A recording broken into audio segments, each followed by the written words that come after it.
हेर्नुस् गाइस मेरो चाहिँ दही चाहिँ क्या दामी जम्मेछ ढकलक ढकलक भएको दामी माथि गाइस आज चाहिँ असारको 15 हो त्यही भएर चाहिँ नानीहरूलाई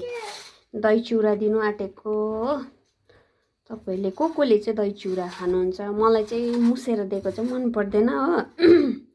त्यही भएर म चाहिँ यसरी दिन्छु हो अन्त चाहिँ यो दही चाहिँ यस्तो दामी जम्मेछ कि के भन्नु र हेर्नु हेर्दै कस्तो दामी भएछ मेरो सानो नानीले चाहिँ खाएको छैन होला दही चिउरा तर ठुलोको चाहिँ फेभरेट हो यहाँ हेर्नुहोस् है अन्त यो चाहिँ चिनी अझै मैले बुनिया ल्याउनु बिर्सेँ नि त बिर्सेको होइन बजार जानु पाइनँ त्यही भएर हाम्रो दही चिउरा